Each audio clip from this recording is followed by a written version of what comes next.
Yeah. So within each section of verbal section of GRE, you'll see 3 long RCs, which will typically have 3 questions each, and 2 short reasoning based RCs. These are not long RCs. These are very short paragraphs in which reasoning based questions are asked.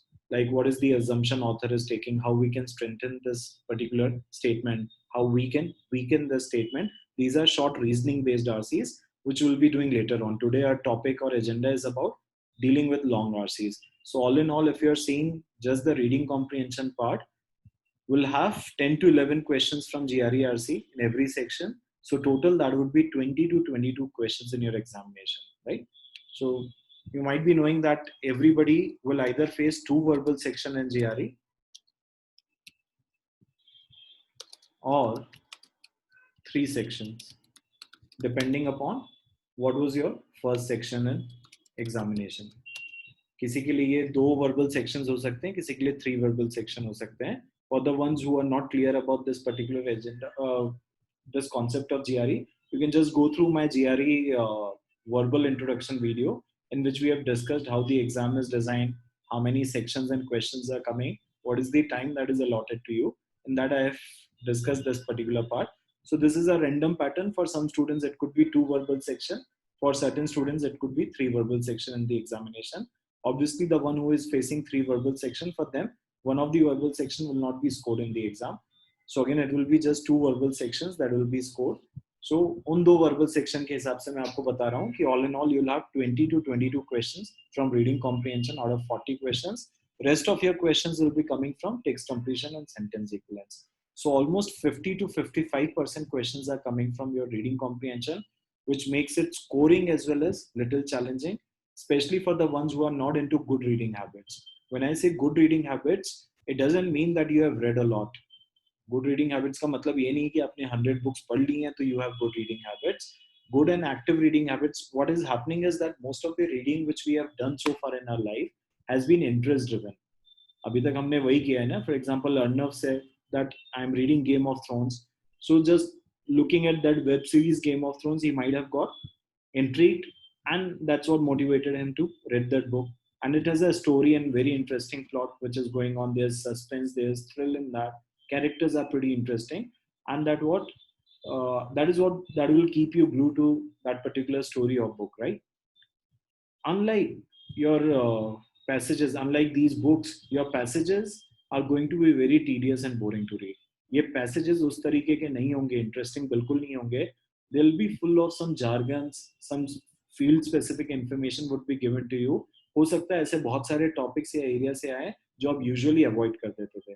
Your passage could come from jazz music. Jazz music का analysis किया हो, jazz music evolve कैसे हुआ था, उसके की players कौन से थे, तो उस पर पूरा passage history of jazz music पे आ गया. Somebody who is not interested in arts and music, they might find these kind of passages boring to read. It might have lot of jargons also. जब हम लोग practice करेंगे इस तरह के सारे आरसीज की तो आपको दिखेगा. Some passages they might come from capitalism versus socialism, right? Two school of thoughts have been discussed. The proponents of capitalism are saying something, the proponents of socialism are putting up their viewpoints. So the author is just weighing two things, capitalism versus socialism में क्या अच्छा है उस पे है. Now इससे पहले आपने कभी इसको interest से पढ़ा ही नहीं. This is the first time you are facing these kind of passages. So this is the problem, that we all have been reading a lot, but either it is concentrated to very interest driven reading, or maybe it is related to a text which was there in a course books. हम उससे पढ़ते जा रहे थे अभी तक, तो हमने आउट ऑफ इंटरेस्ट चीजें नहीं पढ़ी हैं. Trust me, all these passages which you will see in the examination are actually out of interest. Most of these passages will be out of interest. ये वो पैसेजेस नहीं है या उस तरह के आर्टिकल्स नहीं है जो आप रेगुलरली रीड करें. And that's where most of the students they face problem. Samriddhi is asking some question. Yes Samriddhi.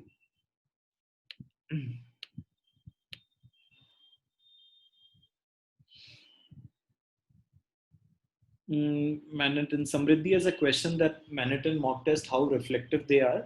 So Samriddhi, for the quantitative part, they are pretty much reflective.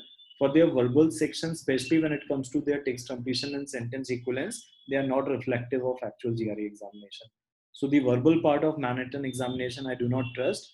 For verbal section, I've seen Princeton as a better reflection of your actual examination, and the official test of GRE, ETS 1 and 2, they are more reflective of your verbal examination. So Manhattan mock test, see, these mock tests are pretty good for the practice, but do not rely entirely on their verbal section for close reflection on your actual examination, right? Princeton is a better reflection.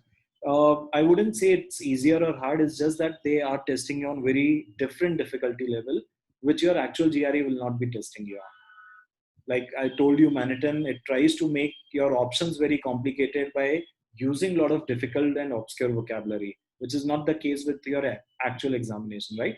I told you in actual GRE आपके शायद options जो होंगे वो बहुत familiar होंगे, आपको पता होंगे, कोई difficult words नहीं होंगे, पर आपका sentence बहुत tricky होगा, right? So GRE spends a lot of money. ETS, to create just one question, they spend around $2,000 to $2,500. You'll be surprised to hear the amount, but this is the kind of money they pay to their question creators. जो उनके questions बनाते हैं, उनको इस तरह का amount एक question पे pay होता है. So you can imagine how their questions would be different, and why they spend this money not just on the people who are creating questions, but also on the psychometricians who decide that what kind of question and options would be tricky for what kind of audience. The arts and literature people will find these kind of passages difficult to deal with. The science or engineering students, they'll find these kind of passages difficult to deal with. So it's team of psychometrician as well as some aptitude test creators who are sitting together to create these questions. And this is the amount they're spending on creating questions. So obviously none of the prep companies like Manhattan, Princeton, they cannot come close to what ETS is creating. But still I've seen that Princeton has a good reflection. Right. So coming back to our topic, how many passages and questions you'll expect in the examination? So that will be 3 long RCs, which will typically have 3 questions each. So that will be 9 questions, and 2 reasoning based short RCs, which usually have 1 question each. So it will be 10 to 11 questions from RC in one section, and 2 sections, it will be about 20 to 22 questions. I'll address it later on, Samriddhi. Right? Manhattan has a better reflection. Okay? Manhattan का reflection ज़्यादा better है for the quantitative section. Let's come to our next slide. So how GRE passages are different. So as I discussed just now, that reading में तो हम सब involved हैं, पर अभी तक की हमारी reading जो है वो fiction पे concentrated है. आपके passages सारे non-fiction category से आते हैं. Most of them are non-fiction category. Rarely you will find a passage which is an excerpt from a book or story. It usually comes from non-fiction material. Non-fiction में कहाँ से आते हैं? So topics are usually, they might come from sociology, a theory of sociology पे कोई based होगा, या concept होगा sociology पे, उस पे based topic हो सकता है आपका, psychology हो सकता है, philosophy based हो सकता है, humanity, arts, literature, history, all of these are the areas from where your passages are coming. And that's why it is different, because we do not read that much. In terms of our reading habits are not very diverse. हम बहुत ही एक ही तरीके का material पढ़ना पसंद करते हैं. Some people, they like to read within fiction also, they have specific genres which they are reading. किसी को thriller, mystery novels अच्छे लगते होंगे, किसी को science fiction, H.G. Wells type के novels अच्छे लग रहे हैं, किसी को और किसी तरह के novels अच्छे लग रहे हैं. So everybody has their own genre of reading, which is not the case within your examination. That will come from a non-fiction category, and that too from all of these areas which I'm discussing. And that's what makes it difficult, क्योंकि हम लोग ये सब नहीं पढ़ रहे हैं, right? तो इसको पढ़ने या इसको overcome करने का एक ही तरीका है. These are the challenges which I have pointed out. Because of this, क्या होता है कि passages boring to read हो जाते हैं. अब कोई arts या music पे आ गया, for example, passages written on impressionist art. एक impressionist art क्या होता है, उसका analysis, उसके proponents या detractors क्या बोलते हैं उसके बारे में. A passages come on this, and you usually avoid reading anything related to art. The first thing that is going to happen is that this passage will automatically become boring to read. That's one of the traps of test makers. They are deliberately making these passages or creating a content which is boring to read. The moment it is boring or tedious to read, your comprehension will automatically decline. आपका comprehension नीचे आ जाएगा, topics अगर आपके interest area के बाहर हैं. And this is the first strategy जो GRE में यूज होती है. इसको ओवरकम करने का एक ही तरीका है, more and diverse reading. You have to get involved in very diverse reading habit in which you should start reading very different kinds of material, and I have given a very good source and book for that जो इस slide के and पे भी मैं आपको बता दूंगा. मैंने इसके लिए भी एक पूरा मटेरियल रेडी करके रखा है कि आपको रोज अपनी रीडिंग कहाँ से करनी चाहिए. 3 to 4 articles you should be picking up from those sources, and you should read something which you actually find boring to read. On normal or usual days आप जिन चीजों को एक alldaily.com is a very good source which I personally like. So from here you can start, and you can start picking up 2-3 articles and just pick the article which you'll not find interesting to read, and that's how you'll condition your brain to read all kinds of things. आप अपने brain को train कर रहे हैं, condition कर रहे हैं सब कुछ पढ़ने के लिए. तो अगर आपको पॉलिटिक्स रिलेटेड आर्टिकल्स या पॉलिटिकल एनालिसिस नहीं पसंद है, आप उठाओ और वैसी चीजें पढ़ो ऑल डेली पे. If you think arts and literature is your aversive area, something which you'll not usually read, go and pick something from that area and start reading it. So alldaily.com के पास सारे genres of articles रहते हैं, plus the language they use is very complex. They use good vocabulary, so it will automatically improve your comprehension. So this is something supplemental which you should be doing along with the core practices that we'll be doing on GRERC. ठीक है. So 3 to 4 articles is a recommended thing which I have told you in your GRE verbal guide also. ये मैंने वहाँ भी recommend किया हुआ है कि अगर आप रोज इतने articles पढ़ना चालू करते हैं, and especially from the areas जो आपको अच्छे नहीं लगते हैं या interesting नहीं लगते हैं, you will automatically improve upon your comprehension, right?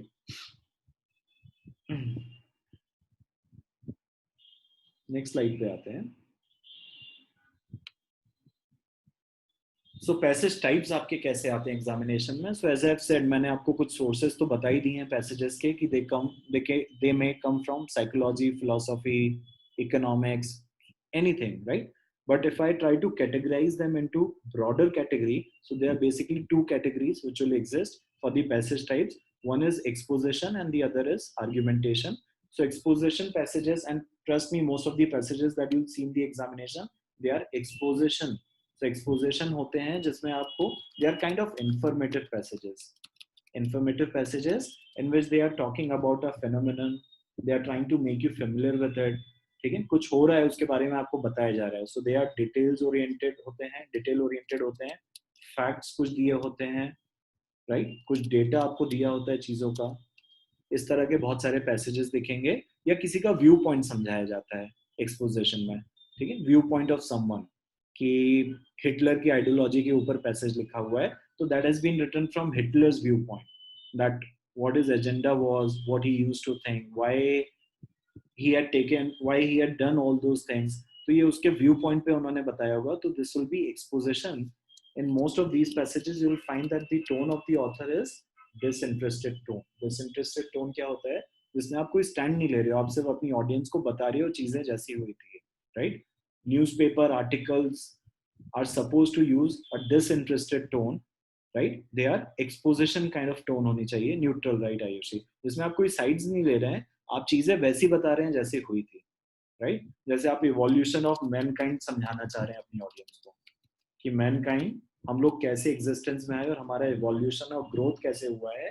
So again the passage tone informative है, तो उसमें आप अलग अलग एरा में क्या क्या इवोल्यूशन हुए थे, हम कैसे प्रोग्रेस करते गए, you will talk about that. You will not keep any personal biasness in your description.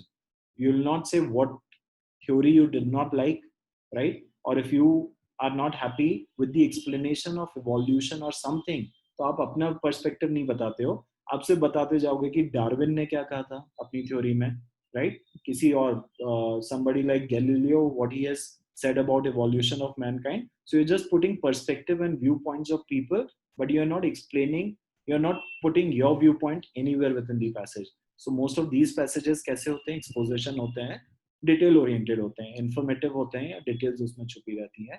ये एक्सपोजिशन टाइप्स होता है. सेकंड होता है आपका जो मोस्ट कॉमन पैसेज टाइप्स होता है, that is argumentation passages, in which you will C usually दो थ्योरीज का कॉन्ट्रास्ट किया जा रहा है. समथिंग और an older theory is put into question. कोई ओल्ड बहुत टाइम से चली आ रही थ्योरी है, उस पर आपने क्वेश्चन करना चालू कर दिया है, और you are trying to contradict it, या दो लोगों की डिबेट्स को एक्सप्लेन किया जा रहा है, राइट, और two school of thoughts are being explained in that particular passage, right, कि वन स्कूल ऑफ थॉट का बिलीफ ये है, सेकेंड स्कूल ऑफ थॉट का बिलीफ ये है, ये आपके सेकेंड पैसेज टाइप्स होंगे। तो अगर ब्रॉडली हम कैटेगराइज करें तो your passages will fall into two categories, either exposition और argumentation. Why the understanding of these things is important within your RCA is that once you have hold of that, it becomes easy to grasp the entire passage. Once you have understood, okay, this is what he's trying to explain me.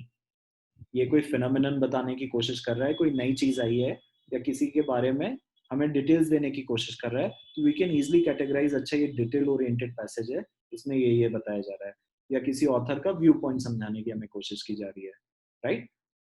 Similarly, once you understand, okay, two school of thoughts are going, we are questioning the older theories, it becomes easy to go through the entire passage. आपकी reading बहुत fast हो जाती है, आपका grass passage पे बहुत strong हो जाता है अगर आप ये बिग पिक्चर अप्रोच अप्लाई करना चालू कर दें. These are basically elements of big picture approach in which आप बड़ी चीज देखने की कोशिश कर रहे हो उस पैसेज में, राइट. ये पैसेज को हम किस में कैटेगराइज कर सकते हैं. These are the popular question types that you'll see on your reading comprehension.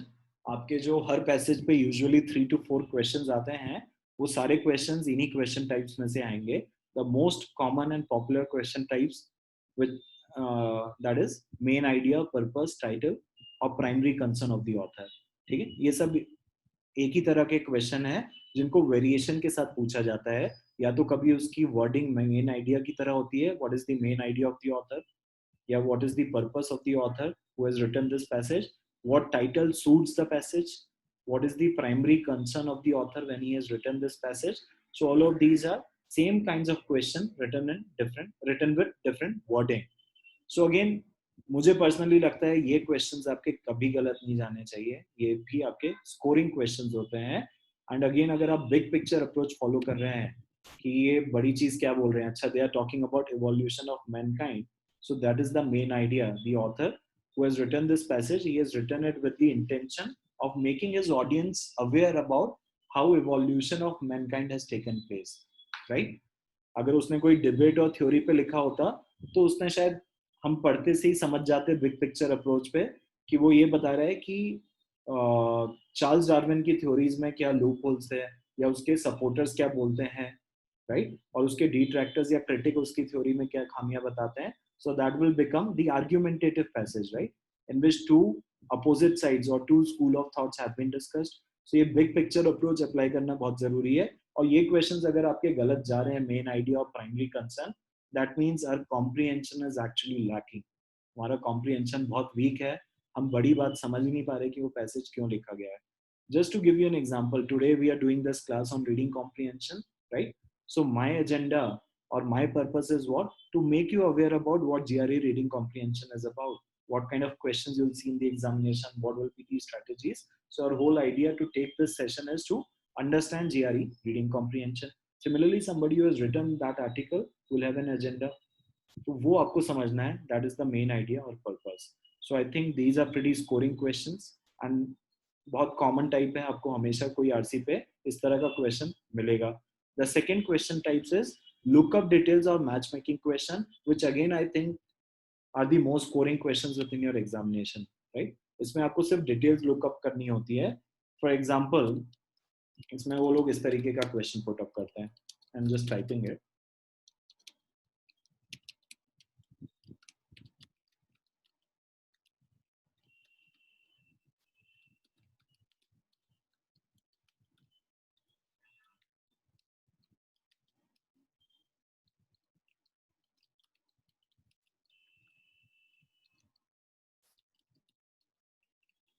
So मैंने एक क्वेश्चन ऐसे ही बना दिया है कि किसी पैसेज में इस बारे में डिस्कशन हुआ होगा, and the question which is there is, according to the passage, what would happen to nervous system if enzyme ABC enters your body? तो आपके नर्वस सिस्टम पे उसका इम्पैक्ट क्या होता है. So these are very match making question. इसमें आपको कुछ नहीं करना है, सिर्फ जाके लुकअप डिटेल्स भी कहते हैं, आपको पैसेज पे जाके सिर्फ इसके डिटेल्स को चेक करना है. Wherever this thing is given कि जब एंजाइम एबीसी एंटर करता है बॉडी में तो उसका रिपरकशन या इफेक्ट ऑन नर्वस सिस्टम क्या होता है. So you just have to go to those details, you have to check it and you have to match it with the options. It is very simple. The area where most of these students fail, they identify those details very well. It is the challenges with the matching of that information with the option. कुछ option का जो wording होता है वो similar लगता है उस detail से, बट वो डिसेप्टिव होता है. They sometimes change few words within the option, जिससे ये चीजें अलग हो जाती हैं. फॉर एग्जाम्पल वहां पे उन्होंने बताया कि नर्वस सिस्टम में ब्लॉकेज हो जाता है व्हेन एंजाइम एबीसी एंटर्स. तो ये जो ब्लॉकेज वाला टर्म है ये तो वो यूज कर लिया ऑप्शन में, लेकिन उसके अलॉन्ग उन्होंने जो सेंटेंस क्रिएट किया उसकी फ्रेजिंग ऐसी करते हैं जिससे मीनिंग चेंज हो जाए. ब्लॉकेज वर्ड तो they have picked up from the sentence which you can see okay blockage was mentioned over there, right. अब ब्लॉकेज पे ही उन्होंने जो सेंटेंस फ्रेम किया है दैट बिकम्स वेरी डिफरेंट. अगर आप उसको पैराफ्रेजिंग करके अपनी लैंग्वेज में पढ़ने की कोशिश करेंगे तो you'll understand the difference. That's where most of these students they fail to identify the right option, right? कि उनको डिटेल्स तो मिल गई पैसेज में कहाँ लिखा है कि एंजाइम एबीसी से क्या हो रहा है, ऑप्शन से उस डिटेल को मैच करने में they face the challenge. Next is tone based questions, specially जब आपके पैसेजेस आते हैं किसी व्यू पॉइंट को लेके, राइट, या कोई आर्ग्यूमेंट्स पे आते हैं तो एक टोन छिपी हुई रहती है पैसेजेस में. तो वो टोन क्या हो सकती है, टोन के टाइप्स होते हैं. For example tone can be a disinterested tone which we have just discussed. Mostly आपके जो फैक्ट बेस्ड और इंफॉर्मेटिव पैसेजेस होते हैं जिसमें किसी चीज को एज इट इज रिपोर्ट किया हुआ है, so that is a disinterested tone in which the author has not taken any sides, right. Author has been neutral, उसने कोई साइड नहीं ली है, उसने हाँ भी नहीं बोला है ना भी नहीं बोला है. इस तरह के सारे पैसेजेस क्या हो जाते हैं, डिसइंटरेस्टेड टोन हो जाते हैं. Author could be in his tone he can be dubious or skeptic about something. एक डाउटफुल टोन भी हो सकती है, राइट. डूबियस बोलते हैं या स्केप्टिक बोलते हैं, इस तरह का टोन भी हो सकता है, या सिनिक भी बोलते हैं. ये सब एक ही तरह के ऑप्शंस हो जाते हैं जिसमें सब में डाउट है कि ऑथर किसी फिनोमेनन को डिस्कस कर रहा है. For example the author has written a passage on will humankind will humankind be ever to create a colony within Mars? So he has written a passage on that, and he has written it with a dubious, skeptical, or cynical tone. So he is very doubtful about that thing getting materialized. तो उसने अपना पूरा passage उसी तरीके से article frame किया जिसमें वो क्वेश्चंस ही और challenges को ही ज्यादा बताता जा रहा है और उसके आंसर्स नहीं बता रहा है कि ये चैलेंज है, ये चैलेंज है, and he is creating doubts on everything. So will get just of it. जब आप पढ़ रहे होंगे आपको समझ आ जाएगा. अब इसमें चैलेंज कहाँ आता है कि sometimes the author they start their passages on a cynical tone, they start their passages on a doubtful tone, कि वो फर्स्ट पैराग्राफ पूरा डाउट डाउट पे लिख दिया, लेकिन उसके बाद से जो नेक्स्ट पैराग्राफ चालू हुआ they start writing it on the possibilities of the things or the progress that will happen or that is happening right now. So in this their tone becomes a mixed tone in which they started with a cynical tone but now they've started talking about the possibilities. अब यहाँ पे आपको वे करना रहता है और यहाँ पे बहुत क्रूशियल हो जाता है टोन को समझना कि अब वो cynical ज्यादा है कि possibilities पे ज्यादा बात कर रहा है, या cynical कम है possibilities पे ज्यादा बात हो रही है. इस चीज को एनालाइज करना becomes a big challenge for a lot of students.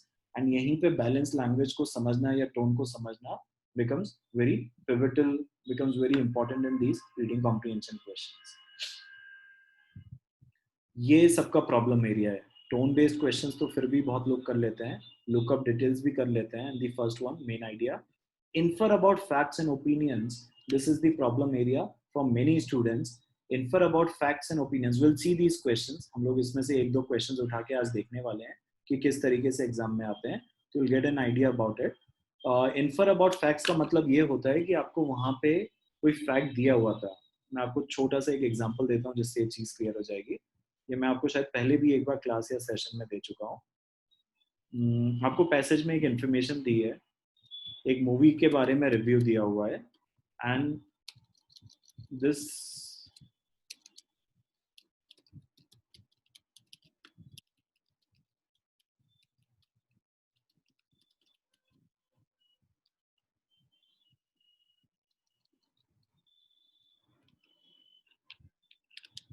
this is the kind of information that was given to you in the passage. This movie was based on real riots of 1991, right?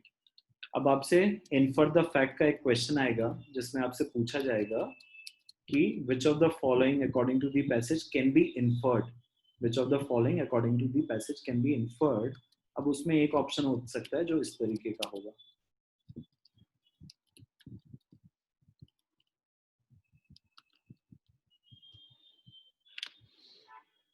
ठीक है।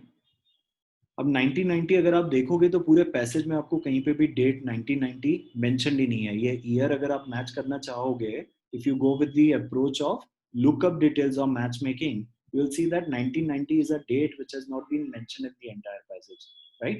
But one information is given to you that movie was based on real riots of 1991, right? If movie is based on real riots of 1991, can we interpret or can we infer that movie was not made in 1990? बहुत easily हम लोग infer कर सकते हैं, right? तो ये क्यों हमें क्वेश्चंस कंफ्यूज करते हैं, क्योंकि हम लोग कई बार उसके साथ लिखे फैक्ट को मैच कर रहे होते हैं कि 1990 वो डेट कहीं पे लिखी हुई है क्या पैसेज में कि मूवी बनी थी कि नहीं बनी थी उस ईयर में, but this is very logical and obvious that if it is made on real incidents of 1991, it's very obvious कि वो उसके पिछले साल तो बनी नहीं हो सकती है, या तो it can be made in the same year of 1991 or the subsequent years, but cannot be made in the previous years compared to 1991. So these are infer the fact or opinion. अभी ये बड़ा straight forward दिख रहा है और बहुत easy सा भी सेंटेंस मैंने आपको क्रिएट करके दिया है। यही आपके आरसीज में बड़ा जम्बल्ड वे में होगी इन्फॉर्मेशन, राइट? तो वहां पे ये क्रैक करना बड़ा मुश्किल हो जाता है, इन्फ्रेंस निकालना।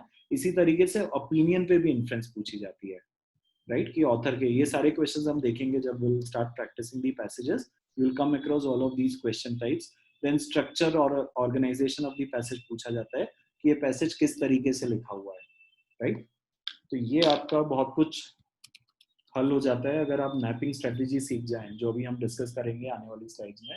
अगर आपको मैपिंग करना आ जाए पैसेज की, तो आपके लिए स्ट्रक्चर और organisation of the passage easy हो जाएगा।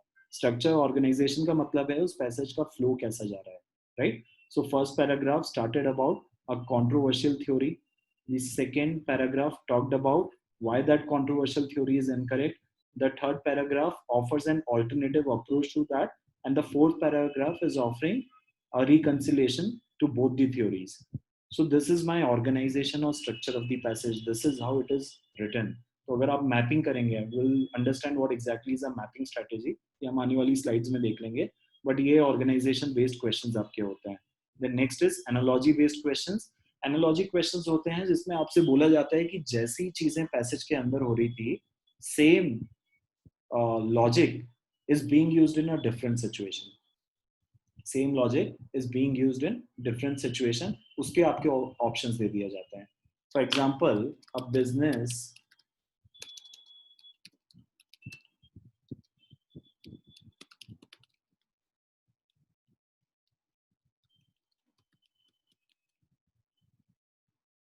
पैसेज में आपको इस तरह का कुछ कॉन्सेप्ट समझाया था कि कोई बिजनेस के बारे में बात हो रही थी, उसका एनालिसिस हो रहा था, and the reason that has come out in that passage और the author who has written that passage has cited that the business failed because of economic crisis.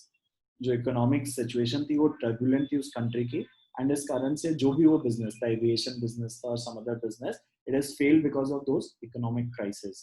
अब आपसे एनालॉजी में कई बार पूछा जाएगा कि यूजिंग द एनालॉजी जो पैसेज में रीजनिंग थी, apply the same concept in a different field. अब वो हो सकता है कि एविएशन बिजनेस नहीं हो, वो किसी और फील्ड का एग्जांपल हो, पर यहाँ पे एक रीजनिंग हमें पता है या एक लॉजिक बड़ा क्लियर है. कोई बताना चाहेगा क्या लॉजिक है यहाँ पे जिसको हम कहीं और भी अप्लाई कर सकते हैं?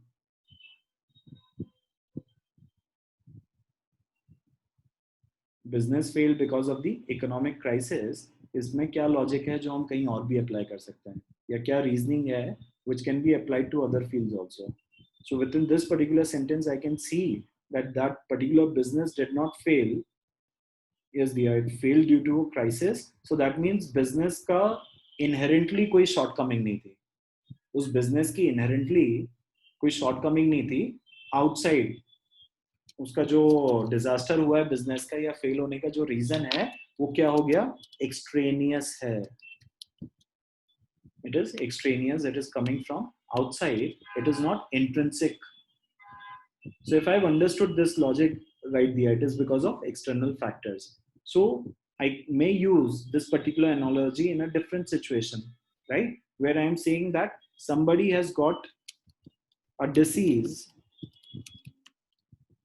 because of his external environment. So intrinsically, he was fine. Somebody, he was from inside, he was all hale and hearty. His immune was pretty strong, but he has got some kind of disease because of some usko radiation ke karan ho gaya, for example, right? Some gamma radiation or some kind of radiation exposure के कारण उसको कोई disease या problem हो गई है. So this is again not his fault, right? Within his body, everything was running fine. It is because of the external environment, something bad has happened to him. So it's a very similar example. It's an analogy that I can draw from the previous one. So इस तरह के questions बहुत आते हैं कि passage में जिस तरह की analogy use हुई है, वैसे ही कोई example या analogy you have to find within the options. So you just have to go and see what kind of logic or reasoning they've worked upon. तो वही लॉजिक और रीजनिंग आपको दूसरे एग्जांपल्स में यूज करनी है. यहाँ पे आपको ये नहीं बोल रहे हैं वो कि economic crisis is similar to a disease और economic crisis is similar to a person problem, a human problem, right? ये कंपेयर करने को नहीं बोला जा रहा है. उसी रीजनिंग को किसी और फील्ड में यूज करने को बोला जा रहा है. तो we can use that reasoning that business wasn't responsible for its failure, it was coming from outside. Similarly, this person is not responsible for disease, it came from outside. So these are analogy based questions. Then highlighting the sentence के question आते हैं जो आज हम attempt भी करने वाले हैं. So you'll get to see what these questions are. Coming to the next slide. So let's look at one question which will clear one or two question types that are coming in the examination. I'll give you 2 minutes to read this short passage. छोटा सा ही passage है आपका, 2 minute में पढ़िए and then we'll discuss the question. 2 he questions हैं इस पे.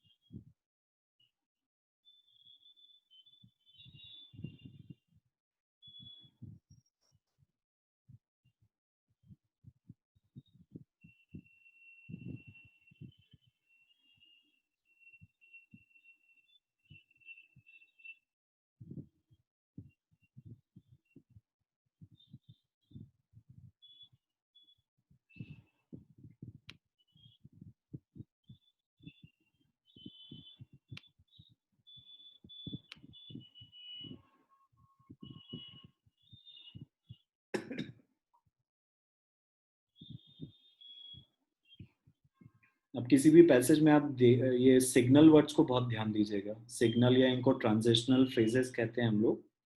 Yet, however, इस तरह के सेंटेंसेस हैं वो बहुत आपको हेल्प करते हैं समझने में कि अब क्या होने वाला है.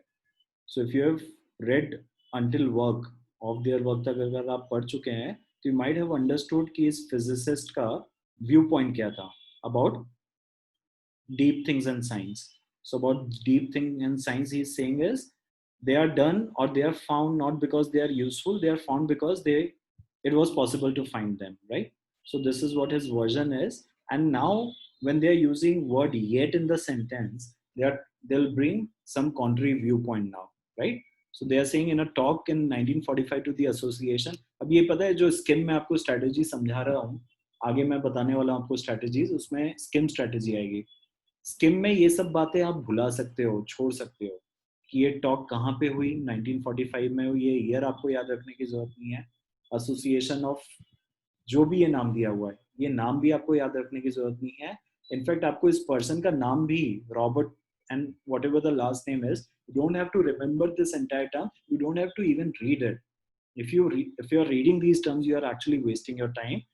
I can directly read it from physicist said. I can omit this entire information जो मैनहट्टन प्रोजेक्ट तक लिखी है, फिजिसिस्ट से लेकर प्रोजेक्ट के बीच जो भी इंफॉर्मेशन है, I can entirely skim that part and I can directly read it. Some physicist said, what he said, ये important है मेरे लिए. जो उसने कोट्स में डाला हुआ है ना, this is very important. ये मुझे समझना जरूरी है. जहां जहां पे भी ये नाम दिए हुए हैं of institutions, organization, years, these are not important, right? why they are given, that is important. What he is saying is more important. तो ये जो आप क्वेश्चन नंबर फर्स्ट देख रहे हैं, ये जीआरई में नए क्वेश्चन टाइप्स हैं जो पहले नहीं आते थे, अब आने लगे हैं. These are those questions where there could be more than one option could be correct within this. The passage implies that Robert would most likely have agreed with which of the following views. Here, multiple answers can be true. सिर्फ एक option नहीं है Ayushi and Devika, आप लोग ध्यान रखना, एक से ज्यादा हो सकता है, एक भी हो सकता है. ठीक है, अगर आपको लग रहा है सिर्फ एक ही ऑप्शन करेक्ट है तो you can say that only one is correct. If you think A and B are correct और B and C are correct और A B C all three are correct, you can put it that way. But इसमें multiple option सही हो सकते हैं, ये उस तरह के क्वेश्चन है. ठीक है, आपके बाकी सारे question types usually multiple choice आते हैं जिसमें से one option you have to select in reading comprehension. ये आपके एबीसी करके 3 ऑप्शन टाइप्स आते हैं जिसमें there can be one then more than one answer which could be correct. And अगर आप 2 आंसर्स हैं और 2 सिलेक्ट करेंगे वही, तभी आपका सही होगा. अगर आपने उसमें से एक ही सिलेक्ट किया तो आपका गलत होगा. अगर आंसर ऑप्शन में से सिर्फ एक ही आंसर था और आपने 2 मार्क किए तो भी आपका गलत हो गया. So Hiba, Samriddhi and Tanushree are coming with A and C. Yashvi says it's only C. Raksha says A. Devika says C. Ayushi also says C. Dia is saying C. Right? So according to this author, what we can agree, and now they are using the word imply. Imply का मतलब होता है कि उसने directly नहीं बोला हुआ है, but indirectly कहीं ना कहीं ये चीज दी हुई है. शिवांश एंड गीत पब्लिक पे ही अगर आप लोग डालो तो अच्छा रहेगा. आप प्राइवेट पे डालते हो तो मेरा बार बार ऑप्शन चेंज हो जाता है चैट विंडो के अंदर. राइट, आप लोग पब्लिक पे ही डालिए अपने option. Geet is suggesting A, Shivansh is suggesting C, D Kalindi and Diya are suggesting C. तो हम पहला वाला ऑप्शन देख लेते हैं. पहले वाले ऑप्शन के बारे में उसने बोला है some scientist take military goals into account in their work. So if we can see, जब उसने येट वाली बात बोली थी तो उसने ए वाले ऑप्शन को एक्नॉलेज किया हुआ है. Yet in a talk in 1945, Robert offered some reasons why the Manhattan Project scientists built the atomic bomb. The justification included fear that Nazi Germany would build it first and hope that it would shorten the war. So Manhattan Project में जो scientists involved हैं उनको हम some scientists को categorize कर सकते हैं, right? So some scientists take military goals into account. देखो रॉबर्ट ने पहले अपनी स्पीच या पहले कहीं पे क्या बोला था उसने कि यूजुअली जितने डीप साइंस के इन्वेंशंस होते हैं या डीप साइंस में जितनी रिसर्च हो रही है वो इसलिए नहीं हो रही है कि वो यूजफुल है, उससे कोई यूटिलिटी क्रिएट हो जाएगी. वो इसलिए हो रही है क्योंकि वो आपके रिसर्च में निकल गया. आप करना तो कुछ और चाह रहे थे बट वो पॉसिबल टू फाइंड था इसलिए वो मिल गया आपको, आपने कोई इंटेंशन से नहीं बनाया. बट जब एटॉमिक बॉम्ब की बात हुई येट इन 1945, उसने रीजंस दिए मैनहट्टन प्रोजेक्ट साइंटिस्ट पे. तब उसने बोला कि atomic bomb was built on intention, right. और इंटेंशन या जस्टिफिकेशंस क्या दिए थे, that Nazi Germany would build it first and it would shorten the war. So यहाँ पे यूटिलिटी के लिए किसी चीज का क्रिएशन हुआ है या डीप साइंस हुआ है, right. So we can agree on this point that some scientists take military goals into account in their work. This is what in fact Robert has acknowledged in the passage with one specific example. हाँ, इस तरह के options गलत या खराब कब हो जाते हैं? उज्जवल पब्लिक विंडो पे जाओ, पब्लिक चैट का ऑप्शन, इसमें एक एवरीवन करके ऑप्शन होता है. तो जब भी आप लोग सिलेक्ट करो ना कुछ लिखने के लिए तो always choose everyone rather than choosing me to type. The reason being वो बार बार मेरा ऑप्शन चेंज हो जाता है. मेरा एवरीवन सिलेक्टेड होता है but the moment you type a message and you send it to me privately, वो मेरा ऑप्शन चेंज हो जाता है उसमें. हाँ, तो अभी ये तो सही है, some scientist take military goals into account in their work, right. This option will become wrong if I put this information as all scientist. अगर मैं ऑल साइंटिस्ट कर दूं या इसको मेजॉरिटी कर दूं तब आपका ये ऑप्शन गलत हो जाता है. क्यों? क्योंकि हमें एक का तो बता दिया है उसने कि इस पर्टिकुलर प्रोजेक्ट में जितने साइंटिस्ट थे उनके बारे में बताया कि उन्होंने क्यों बनाया था atomic bomb. So it was with the purpose of creating something utility, right. कोई यूटिलिटी या कोई पर्पस के लिए क्रिएट किया गया था एटॉमिक बॉम्ब. सो वो जो डीप साइंस की बात उसने पहले कही थी वो यहाँ पे अप्लाई नहीं करती है.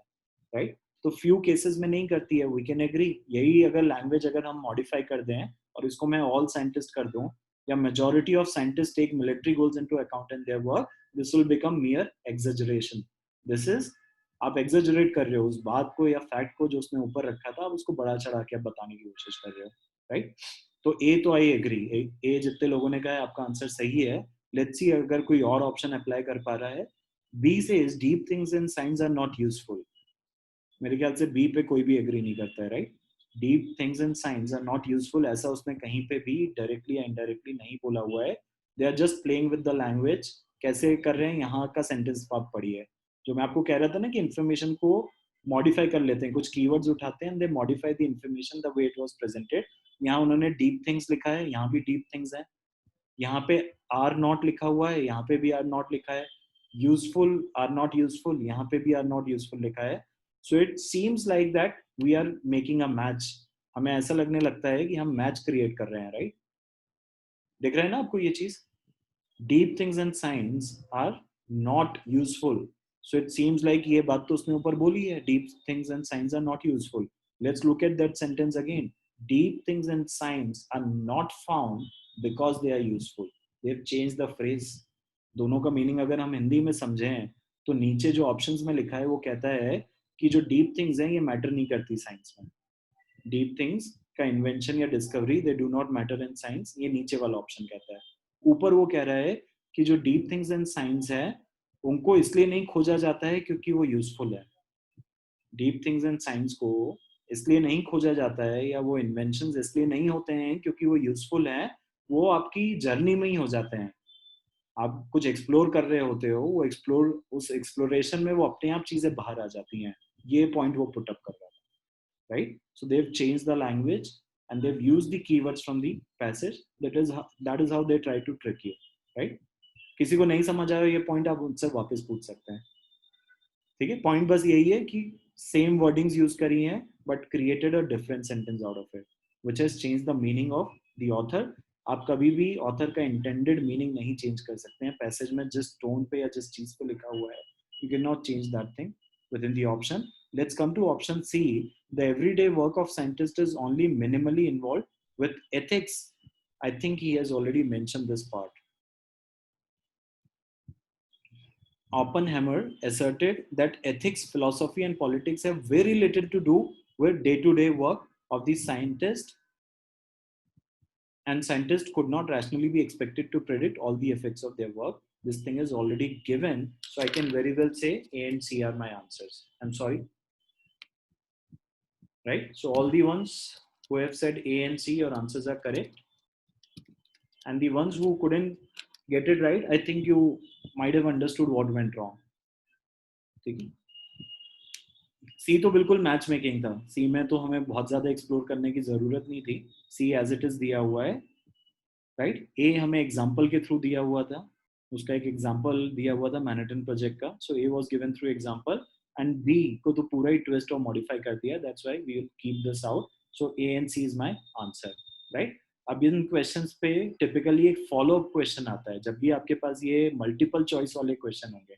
अच्छा, इसमें यह भी बात ध्यान रखिए कि जरूरी नहीं है कि हर बार 2 या 3 ऑप्शन सिलेक्ट करने ही होते हैं।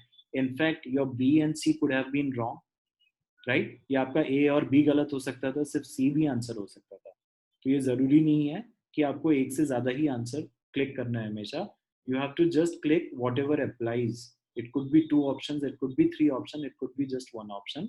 And in all of these questions, there is typically a follow-up question which will ask you select the sentence in which the writer implies that Oppenheimer has not been consistent in his view that scientists have little consideration for the effects of their work. Tanushree से third last sentence, बिल्कुल तनुश्री, जहां पे उसने सब reasons why Manhattan project की जब उसने बात करी है, राइट समृद्धि?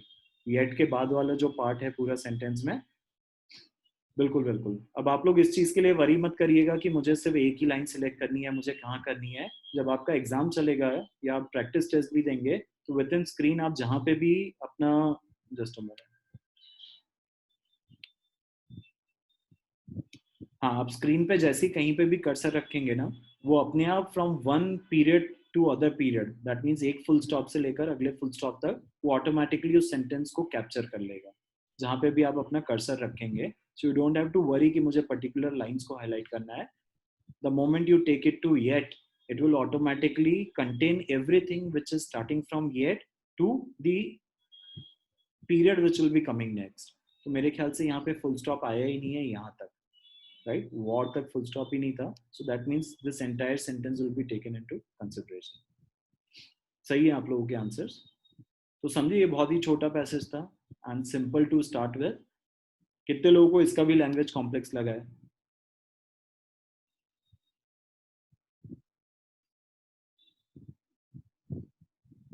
एंड कोई प्रॉब्लम नहीं है अगर आपको लगा है तो trust me, with good amount of reading, with good amount of practice, you will be able to overcome all of these reading difficulties.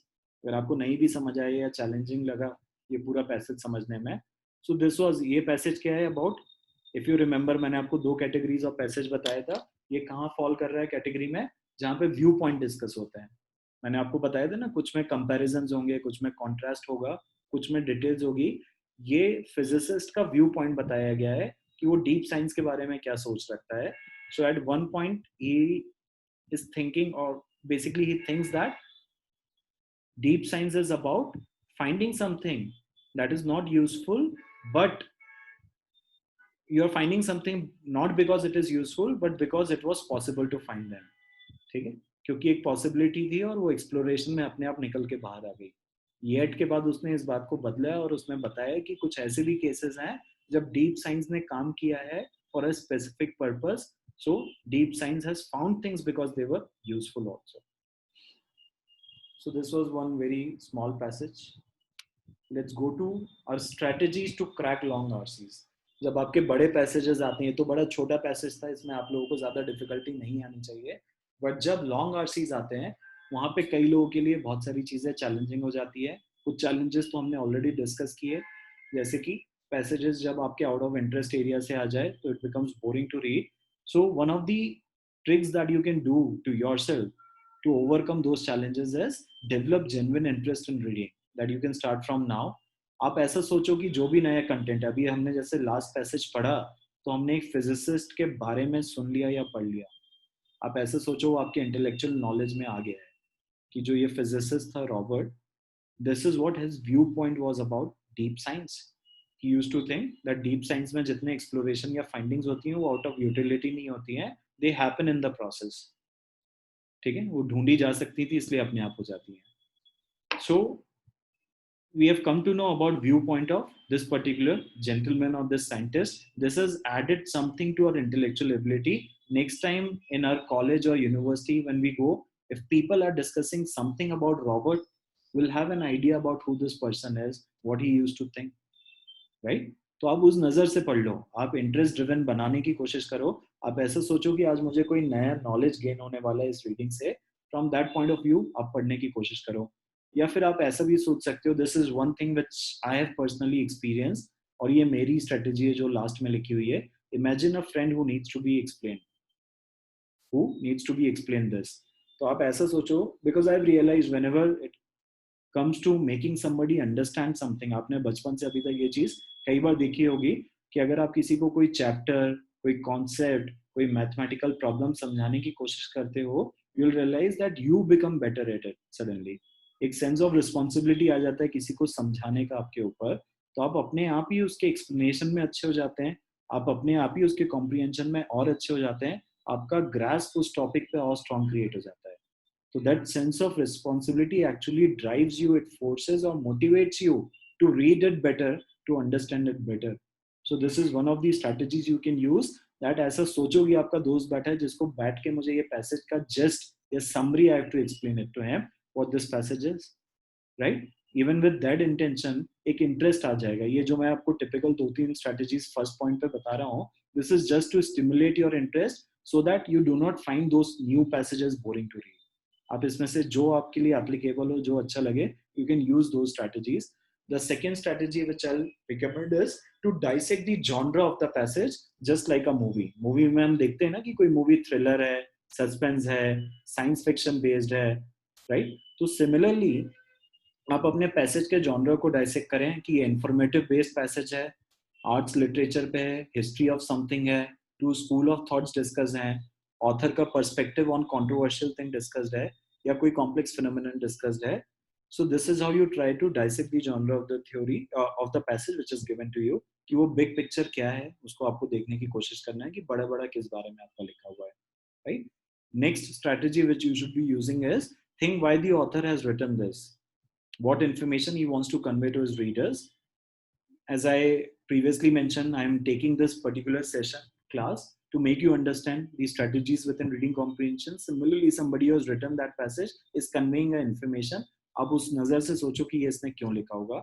Then apply a big picture approach. Big picture is बड़ा बड़ा passage किस बारे में है, हर paragraph क्यों लिखा गया है. Skim minute details in the previous passage. I told you how to skim minute details. The details which are not important, those dates, those organization names, they were not important to understand or crack that passage. आपने देखा होगा वो नाम नहीं भी पता होते तो चल जाता, right? उसने बोला क्या है या उसका व्यू पॉइंट क्या है उस साइंटिस्ट का या फिजिसिस्ट का, that was important for us. So don't retain the facts and figures. In fact, refrain from reading those facts and figures. Refrain yourself from reading it. They are not so important. The bigger message is the key. Create highlights of every paragraph. This is the mapping strategy which I was discussing. कि हम हर paragraph का जब long passages होते हैं तो सबसे बड़ा challenge most of the students का मैंने ये देखा है कि by the time we reach to our last paragraph we actually forgot what was happening in the previous two paragraphs. तो humanly it's not possible to retain this much of information. आपके long RCs 400 words 500 words के आते हैं तो ये possible नहीं है कई बार कि इतनी सारी डिटेल्स हम कंटेन कर पाए. दैट्स व्हाई एक तो स्किमिंग बहुत हेल्प करता है आपको इस तरह के पैसेजेस में कि हम सिर्फ इंपॉर्टेंट डिटेल्स उठाएंगे. दूसरा मैपिंग. मैपिंग का मतलब होता है for every paragraph I will create a highlight of it. For every paragraph let's create highlight of it. Highlight का मतलब है उसकी मेन इंपॉर्टेंट इन्फॉर्मेशन क्या थी, वो पैराग्राफ क्यों लिखा गया था. तो first paragraph they have written to talk about view point of this scientist, right. Second paragraph, अब ये तो वन पैराग्राफ का ही पैसेज था जो हमने पहले देखा, लेकिन यूजुअली सोचो कि उसी साइंटिस्ट के ऊपर अगर कोई 4 पैराग्राफ का पैसेज लिखा होता तो हम कैसे कैटेगराइज करते कि first paragraph talks about Robert's viewpoint on deep science. Second paragraph talks about what his contemporaries think about his viewpoint. The third paragraph talks about maybe जिसने ये पैसेज लिखा है वो ऑथर अपना व्यू पॉइंट लिखना चाह रहा है कि डीप साइंस एक्चुअली जो उसमें फाइंडिंग्स होती है वो क्यों होती हैं. And last paragraph could be a reconciliation to all these theories or perspectives which were given in the previous paragraphs. So this is basically creating highlight. Her paragraph का एक हाईलाइट बनाना कि फर्स्ट का रॉबर्ट का view point है, second contemporary physicist का view point है, third paragraph में जिसने ये पैसेज लिखा है उसका व्यू पॉइंट दिया हुआ है, and last paragraph is reconciliation of all of those things, right. तो ये अगर आप मैप कर लोगे अपने पैसेज को एंटायरली तो आपके लिए चीजें बहुत ईजी हो जाएंगी, आपका ग्रास्प स्ट्रांग रहेगा. And trust me, anybody who reads passage word by word, line by line will actually consume more time and probability of getting his questions wrong would be more compared to somebody who is skimming. The reason being, जो word by word, line by line पढ़ रहा है वो ज़्यादा details consume कर रहा है और वो ज़्यादा details consume करते करते आखिरी तक वो सारा gist ही भूल चुका होगा passage की, right? इससे better वो person होगा जो अपना time reading में कम spend करे, वो अपनी gist ले ले and start going to the question answers. Question answer के हिसाब से बाद में पैराग्राफ को मैच कर ले. ये क्वेश्चन पूछा गया है, अच्छा इसकी information is given in second paragraph, I will match it. मैंने आपको बताया था ना आपके मैच वाले क्वेश्चंस आते हैं तो आप डिटेल्स को मैच करने में टाइम लगाओ, राइट. अब रीडिंग में जितना मिनिमम टाइम स्पेंड कर सकते हो वो करो, बिकॉज आप बहुत सारी इन्फॉर्मेशन को बहुत ध्यान से भी पढ़ रहे हो पर मे बी उस पर कोई क्वेश्चन क्रिएट ही नहीं हो रहा है. That's why just try to understand a big picture from your passage, straight away come to your question answers. That's how you'll save your time, invest that time in answering the questions जो आप reading से बचा रहे हैं अपना, क्योंकि आपको time बहुत कम मिलेगा. As I said 10-11 questions from RCs are coming. आपके पूरे सेक्शन में ही आपको 30 मिनट्स मिलते हैं, 30 minutes to solve 20 questions in your verbal section, right? So you're just getting 15 minutes 15 minutes अगर आपको 20 क्वेश्चंस कंप्लीट करने हैं तो आप समझ लो कितना आपके पास टाइम बचा है। I am sorry, 15 minutes 10 to 11 questions. So hardly बस 1 मिनट से थोड़ा सा ज्यादा टाइम आपको मिल रहा है जिसमें आपको रीडिंग भी करनी है पैसेज की और क्वेश्चंस भी आंसर करने हैं। सो this is the only strategy that can work on GRE reading comprehension. बहुत डिटेल्ड में नहीं पढ़ना है पैसेजेस। आप जितनी डिटेल्स को, जितने वर्ड बाय वर्ड चीजों को पढ़ के ग्रास्प करेंगे चीजें, उतना you are making it difficult for yourself to answer the questions. Why? There will be no time left. In fact for text completion, sentence equivalence आपके पास कोई टाइम ही नहीं बचेगा। Rather, a good strategy is to spend minimal time on your reading, and let's utilize the entire time in answering the questions and finding the right answer. Kalindi, ये strategy भी गलत हो जाएगी। Like Kalindi saying, sir should we read question first before the passage. इस strategy के साथ दिक्कत ये है कालिंदी कि आपके क्वेश्चन स्क्रीन में वन एट अ टाइम दिखते हैं। आपका जो एग्जाम में पैसेज होता है वो कैसा होता है, आपकी स्क्रीन जो होती है वो स्प्लिट होती है। That means, just a minute, that means आपकी स्क्रीन यहाँ से ऐसे स्प्लिट में रहेगी। आपको लेफ्ट साइड पे पूरा पैसेज दिखेगा और राइट साइड पे स्प्लिट पे one question eight a time screen पे दिखेगा। तो अगर सारे क्वेश्चंस पढ़ने को मिल जाते तब भी ये स्ट्रेटेजी हेल्पफुल होती कालिंदी, बट एक question eight a time screen में मिलता है। अब आपने चलो फर्स्ट क्वेश्चन पढ़ा और फर्स्ट क्वेश्चन फर्स्ट पैराग्राफ के हिसाब से आंसर किया। फर्स्ट पैराग्राफ में author was sceptic and doubtful about something, right? आपने फर्स्ट क्वेश्चन को आंसर करने में समझ लिया कि ऑथर का टोन क्या है, क्रिटिकल है, स्केप्टिक है, डाउटफुल है, राइट? अब आपको लग रहा है सेकेंड पैराग्राफ में भी ऐसा हुआ है। अब हो सकता है सेकेंड पैराग्राफ में ट्रांजिशन हो, सेकेंड पैराग्राफ में उसने कोई कॉन्ट्री इन्फॉर्मेशन ला के रख दी हो। जैसे अभी हम प्रीवियस पैसेज की भी बात करें तो in that also in starting author का जो व्यू पॉइंट था अबाउट डीप साइंस की फाइंडिंग, इट वाज दैट कि वो यूटिलिटी ड्रिवन नहीं होती है, लेकिन येट के बाद वो व्यू पॉइंट चेंज भी आया है, राइट? तो इसलिए एंटायर रीडिंग इज इंपॉर्टेंट। वो ट्रांजिशन अगर आप नहीं समझोगे तो you'll end up answering some questions wrong. So that's why the entire reading is important. जो आप कह रहे हो वो हंटिंग स्ट्रेटेजी होती है कालिंदी, कि पहले क्वेश्चंस पढ़ लिए फिर हम पैसेज पे जाएं। वो जीआरई के केस में बिल्कुल काम नहीं करती है, तो अवॉइड करना, राइट? एक जस्ट होना बहुत जरूरी है। पैसेज की एक overall big picture approach reading important है, उसके बाद आप क्वेश्चन आंसर्स पे आ जाओ, कोई दिक्कत नहीं। क्लियर है Kalindi? Geet is asking how to understand tone. Geet, tone समझ आएगी। जैसे प्रीवियस पैसेज में हम बात कर रहे हैं तो कोई टोन ही नहीं था क्या कोई टोन? डिसइंटरेस्टेड टोन था, एक इंफॉर्मेटिव टाइप का पैसेज था ना वो, किसी का व्यू पॉइंट समझाया गया था, तो उसमें क्या टोन हुई? डिसइंटरेस्टेड टोन हुई। तो आपको समझ आएगा, जब आप पैसेज पढ़ोगे तो आपको समझ आएगा कहाँ वो क्रिटिकल हो रहा है, कहाँ ये हो रहा है। आपने अगर देखा हो तो प्रीवियस वाले पैसेज में उसने, जिसने भी ये लिखा था छोटा सा पैराग्राफ, उसने रॉबर्ट के बारे में अपनी राय कुछ भी नहीं बताई है। कहीं है उसका? कहीं पे भी डिस्क्रिप्शन नहीं है। तो ये टोन कैसा है? बड़ा डिसइंटरेस्टेड टोन है, जिसमें उसने इंफॉर्मेशन बस दे दी है कि रॉबर्ट का ये व्यू पॉइंट था अबाउट डीप साइंस, राइट? और ये वाला व्यू पॉइंट उसने एक बार चेंज भी किया था जब वो एसएस कॉन्फ्रेंस में गया था, वहां पे उसने ये चीज बताई थी। सो दिस इज वेरी इंफॉर्मेटिव। इसमें कोई साइड्स नहीं लिए हैं, इसमें वो रॉबर्ट के लिए क्रिटिकल भी नहीं हुआ है, इसमें वो रॉबर्ट को लेके अप्रिशिएट भी नहीं कर रहा है। तो जो टोन है उसको मैं किस कैटेगरी में गीत डाल सकता हूँ? It's a disinterested tone. ठीक है गीत, आया समझ में?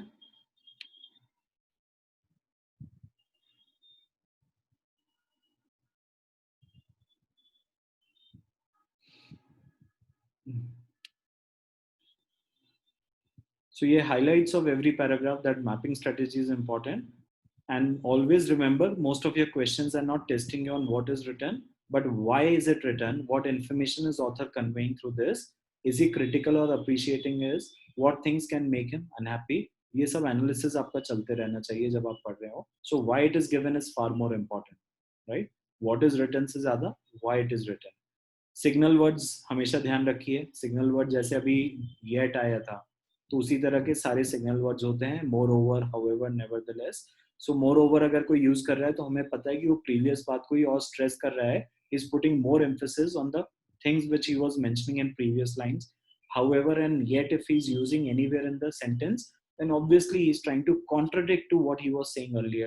सो ये फ्रेजेस हमें बहुत हेल्प करते हैं. इस तरह के जितने ट्रांजिशन वर्ड्स आते हैं या सिग्नल वर्ड्स आते हैं, they help us in getting good grasp on the passage. मैं उससे वो येट पढ़ के ही समझ सकता था कि अब ऑथर इससे कुछ अलग व्यू पॉइंट लाएगा, right? So this makes my reading pretty easy. Coming to the next part, these are 4 wrong answer choices in your reading comprehension. जब भी आप कोई पैसेज को अटेम्प्ट करते हैं तो उसमें आपको यूजुअली हर क्वेश्चन के साथ you are given 5 options in RC. कोई भी क्वेश्चन पे यूजुअली 5 ऑप्शंस होते हैं. हाँ, जहाँ पे आपको ये एबीसी टाइप के 3 ऑप्शंस आए थे जिसमें मल्टीपल आंसर सही हो सकते हैं, वहाँ 5 ऑप्शंस नहीं दिखेंगे. बट मोस्टली जो आपके पर्पस के क्वेश्चंस आते हैं, इन्फ्रेंस के क्वेश्चंस आते हैं, इन सब पे यूजुअली आपको 5 ऑप्शंस दिखेंगे. So we have created a category of wrong answer choices. Obviously 5 options हैं, उसमें से एक ही सही होता है, तो 4 आपके रॉन्ग आंसर्स होते हैं. वो रॉन्ग आंसर्स किन कैटेगरी में आते हैं, ये वो कैटेगरीज हैं. तो एक तो आउट ऑफ स्कोप होता है. Obviously जो GRE के टेस्ट क्रिएटर्स हैं, they deliberately try to put some options which might be true from outside world. Outside knowledge या आउटसाइड वर्ल्ड से कई बार वो चीजें आपको लगेगा कि सही है, लेकिन क्योंकि उनको पैसेज में डिस्कस नहीं किया गया है. For example, they have written a passage about cigarette smoking, right?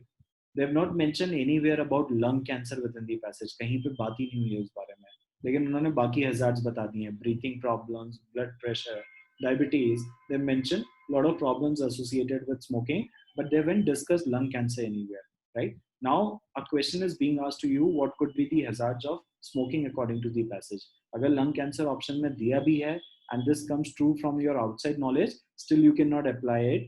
Why? They are not testing you on your general awareness. वो आपको बोल रहे हैं कि इस पैसेज को ही आइसोलेशन में ट्रीट करो. This is your source of information. From this you have to answer it, right? तो आउट ऑफ स्कोप में एक कैटेगरी तो होती है कि which is not given in the passage, it is out of scope. The second category, B category, is not connected to what is being asked. Sometimes the information is given in the passage, right, but वो information आपके question से match नहीं करती है. To make you understand, I am taking one example. A passage is comparing Cuban revolution with the French revolution. In that उन्होंने Cuban revolution के protagonist कौन थे, फ्रेंच रिवॉल्यूशन के प्रोटोगोनिस्ट कौन थे, दोनों की सिमिलरिटीज क्या थी, दोनों के डिफरेंसेस क्या थे, क्या इंस्टिगेट किया दोनों को, वो सारी चीजें उन्होंने डिस्कस करी है, राइट? अब कॉजेज ऑफ फ्रेंच रिवॉल्यूशन आपसे पूछा है, what started the French revolution, and one of the option is answering it with the Cuban revolution cause. So although this information might be given in the passage, Cuban revolution क्यों चालू हुआ था, कहाँ से हुआ था, वो दिया हुआ है पैसेज में, but you can not connect it with the French revolution. अब ये सुनने में बड़ा आसान लगेगा कि इतनी चीज तो हम समझ ही जाएंगे, बट यही जब कॉम्प्लेक्स पैसेज में इंफॉर्मेशन आपको आएगी, this will become very difficult to understand, right? So ये सेकंड क्वेश्चन टाइप्स होते हैं जिसमें वो आंसर किसी और बात को कर रहा होता है जो पैसेज में अलग बात दी हुई है, not to what is being asked. Then there is second category which is brought to conclude, in which usually an exaggeration kind of thing would happen. ठीक है, जैसे वो जो सम साइंटिस्ट वाला था, अभी पीछे हम लोगों ने पैसेज जो किया,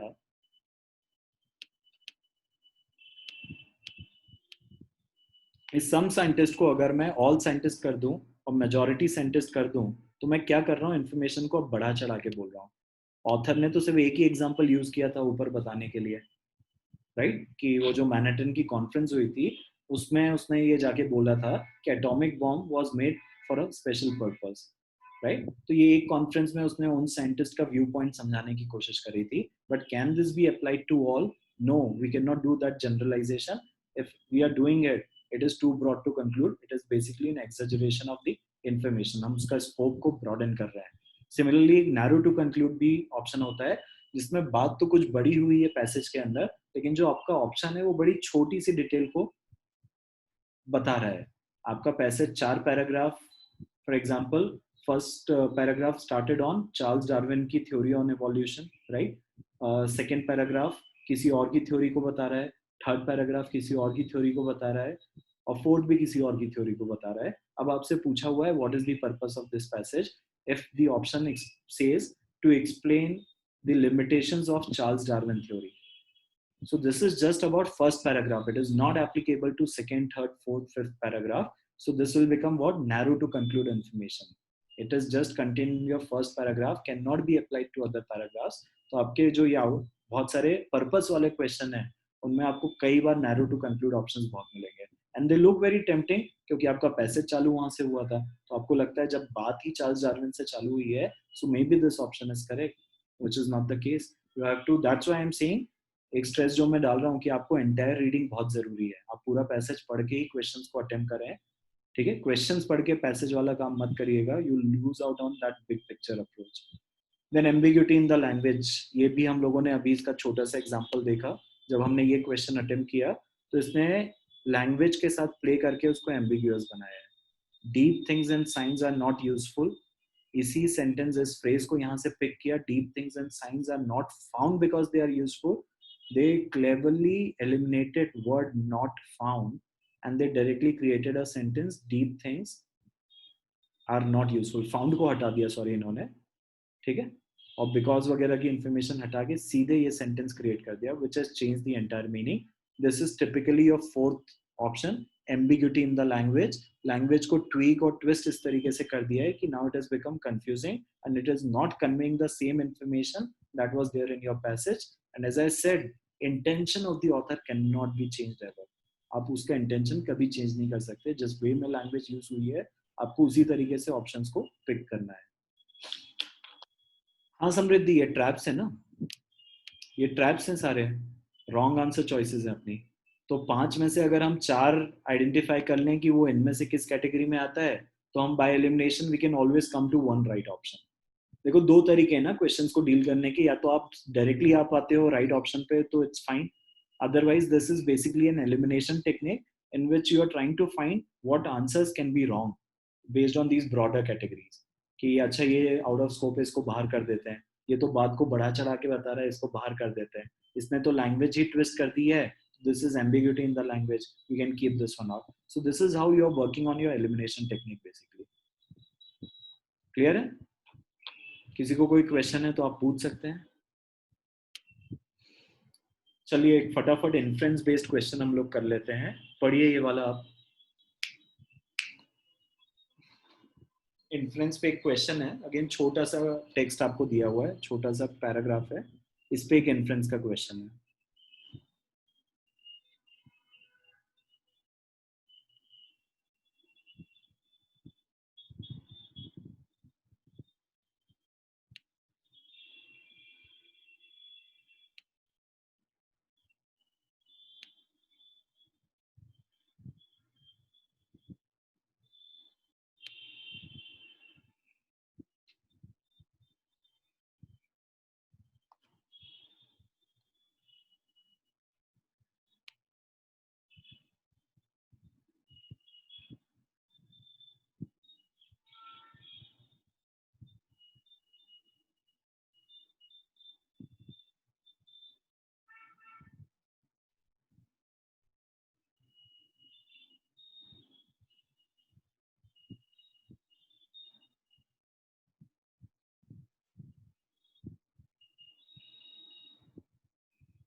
Samriddhi says first one, Arnav says first, Rohan says one would be correct, Yashvi says one, right? Right? So one can obviously be inferred. ठीक है, फॉर द वंस जिनको समझने में थोड़ी दिक्कत आई है मैं समझा देता हूँ व्हाट दिस पर्टिकुलर. अच्छा मैं बाकी ये बता देता हूँ कि I usually do not believe in making the passages और एक्सप्लेनिंग दीज सेंटेंसेस, बिकॉज इससे आपकी कोई हेल्प नहीं होगी. अगर मैं आपको ये पैराग्राफ या पैसेज समझा भी दूँ तो this will only work for this particular passage और paragraph, it will not work for a new passage और पैराग्राफ. सो इट्स बेटर कि आप अपने कॉम्प्रिहेंशन पे इतना काम करें कि समझ पाएं. अगर नहीं भी समझ आ रहा है, जैसे इसमें बहुत सारी टर्म्स जो यूज हैं नहीं सुनी होंगी, किसी ने प्रेमिनेंट सेंटर नहीं सुना होगा, किसी ने ज्यूरिस्प्रूडेंस नहीं सुना होगा, सो नॉट टू वरी. अगर आप फिर भी इन वर्ड्स को एलिमिनेट करके या इन वर्ड्स को या इन जार्गन्स को आप ऐसा पढ़ लो कि कुछ दिया है एबीसी टाइप का, and after removing those jargons try to make a meaning out of it. So as I can see कि पहले तो उन्होंने बताया कि एस्टैब्लिश कहाँ पे हुआ था, फ्लरिश कहाँ हुआ है, ये सब बताया हुआ है, right? Again, as I said, dates and facts are not important, so I can completely keep them out. Then the next important piece of information that was given to me was the law schools of the Roman Empire established organized repositories of imperial constitution and institutionalized the study and practice of jurisprudence to relive the busy imperial courts, right? तो busy imperial courts थे, उनका time घटाने के लिए इनको establish किया था. The archiving of imperial constitution facilitate the task of jurist in referring to legal precedents. तो ये उनका काम फास्ट कर रहे हैं, इतना तो मैं समझ गया, या काम आसान कर रहे हैं. अगर आप इतना भी समझ गए, बहुत डिटेल में चीजें नहीं समझे हैं, it's completely fine, and that is what brings us to option 1, which is the formation of Law School of Beirut as a repository for imperial constitution and as a place for study of jurisprudence allowed Roman jurists to expedite cases in the imperial courts. Fast कर रहा है, and expedite process is the that makes something fast. तो ये बिल्कुल बोल सकते हैं, उसमें बोला है ना कि उनका टाइम घटा रहे हैं. इंस्टीट्यूशनलाइज क्यों किया गया था उनको? बिजी इंपीरियल कोर्ट्स का टाइम हटाने के लिए, और फैसिलिटेट कर रहे थे task of jurist and referring to legal precedents. So they are, yes Ayushi, they are trying to speed up the process. So I can definitely go with option 1. I can inference this thing from the given text, but I cannot infer option 2. Option 2 will be considered as out of scope or outside information. It's not given anywhere. It may be true. Somebody who has read about Law School of Beirut can agree with option 2 as well, right? But it's not given in my passage or paragraph. That's why I cannot agree with it. I cannot infer it. कि उसके destruction के कारण इनको problem हुई होगी. इस law school के destruction के होने से and loss of imperial constitution से ऑब्वियसली ये जो प्रोसेस फास्ट हुआ था ये हॉल्ट हो गया होगा या ये स्लो हुआ होगा. This could be a possibility, but because it's not given to us, I can not come to option 2, right? Or can I come to option 2 also?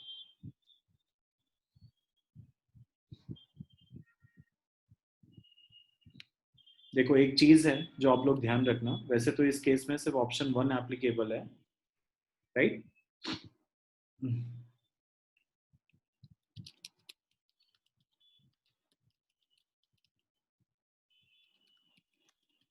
मैं एक यहाँ पे आपको सेंटेंस लिख के दे रहा हूँ चैट बॉक्स पे, आप लोग पढ़ना.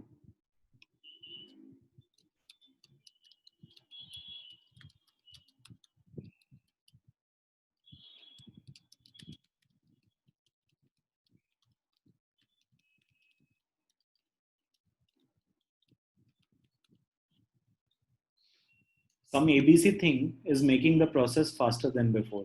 ठीक है? Forget about this particular example.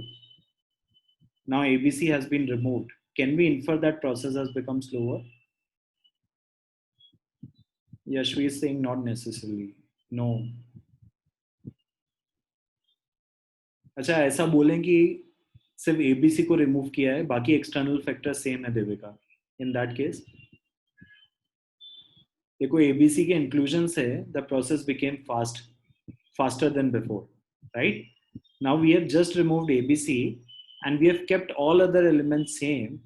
Will it not be right to say that removal of ABC has made the process slower?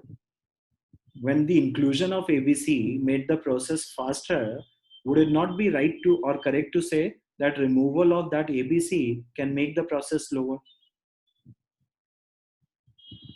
It can be inferred. This is the problem with inference question, right? कि ये directly वो information नहीं दे रहे हैं पर indirectly आपको वो चीज बता रहे हैं कि अगर एबीसी को इंक्लूजन करने से वो प्रोसेस तेज हो गया था, तो एबीसी को हटाने से वो प्रोसेस स्लो भी हो सकता है. अब ये स्लो वाली बात कहीं लिखी नहीं उन्होंने, लेकिन उन्होंने आपको ये तो बता दिया था कि एबीसी के आने से प्रोसेस फास्ट हुआ है. So obviously we can infer this thing. This can indirectly come out from that इसको ऐसा ले लो. सम एथलीट इज सेइंग कि from the time he has started taking some oxyrich supplement, एक ऑक्सीरिच सप्लीमेंट आ गया है, और जब से उसने ऑक्सीरिच सप्लीमेंट लिया है वो ज्यादा दौड़ पा रहा है या उसका stamina has increased. And he's saying that he hasn't changed anything else. His diet, his sleeping pattern, his blood circulation, his BP, his all body statistics, all metrics within body, they are saying he has just included this new thing in his regime, which is taking this oxyrich medicine, and his stamina is increased. Would it not be correct to say that if he removes oxyrich and all things remain same, this will actually reduce his stamina? It will be correct, right? अगर सारी चीजें एक जैसी रहती हैं और उसमें Oxyrich add होकर स्टेमिना बढ़ा रहा था, तो obviously oxyrich has increased the stamina, and removal of same can result in decrease in stamina of the athlete.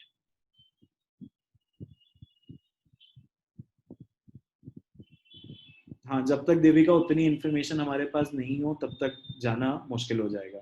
Other external factors के बारे में हमें नहीं पता हो, so it will be difficult to get to that option. Infer करना मुश्किल है.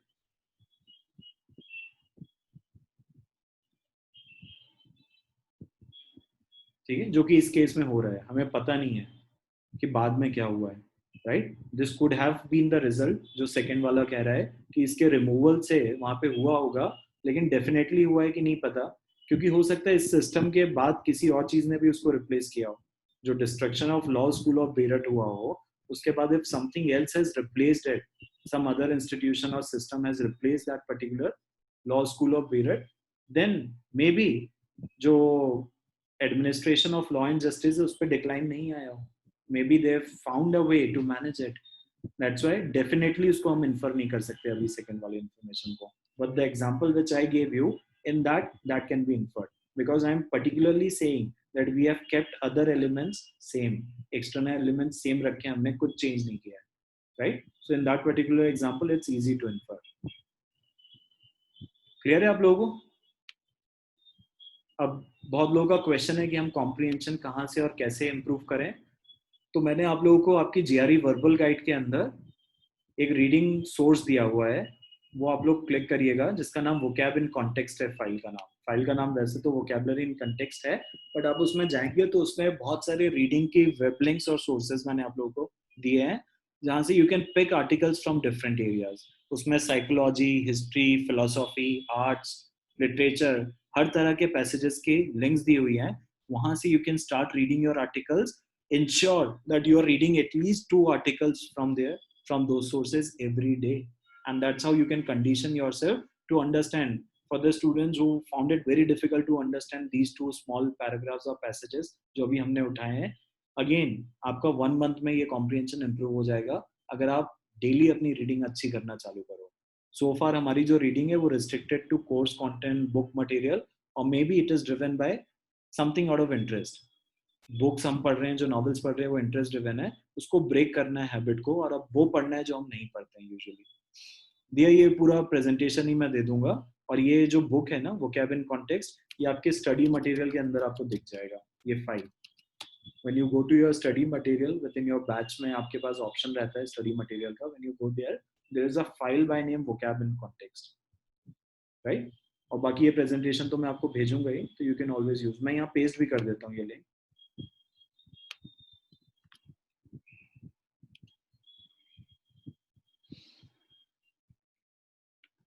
So I hope the exercise was helpful. From next class onwards, we'll start.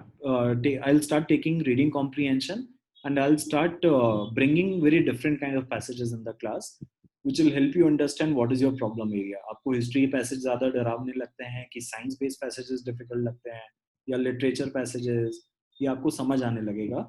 So in every session I'll try to bring different kinds of passages. आपका next session भी RC continue मैं करूँगा. In fact next 2 classes RC पे रखते हैं, और उसके अगले वीक में हम लोग अपना टेक्स्ट कंप्लीशन कंटिन्यू करेंगे जो हम लोग लास्ट सेशन में कर रहे थे. Any question so far? Anything you guys would like to ask? हमेशा अक्षर बिल्कुल पढ़ लेना. The reason being, sometimes we think that B has a good language and B is correctly matching, but you know how these people they play with your mind. कई बार वो पता है उनको कि ऐसा ही ऑप्शन टेम्पटिंग लगेगा, and somebody might not go to the 5th option to read it. So always read all the 5 options. It is always advisable. Anything else you guys would like to ask or know? Conclude करें आज के session को. चलिए मिलते हैं फिर next session में, which will be day after tomorrow. Thank you everyone for attending this session. I hope अब आप लोग RCs अटेम्प्ट कर पाएं. नेक्स्ट क्लास में जब हम RC करेंगे तो आपको और समझ आ जाएगा और क्लैरिटी हो जाएगी. जितनी ये मैंने स्ट्रेटेजीज डिस्कस करी हैं, इसको एक्चुअली हम अप्लाई कैसे करते हैं, स्किमिंग, मैपिंग, इन सबको हम अप्लाई करके देखेंगे अपने लॉन्ग RCs में in the next session. Thank you everyone. I'll see you guys next class.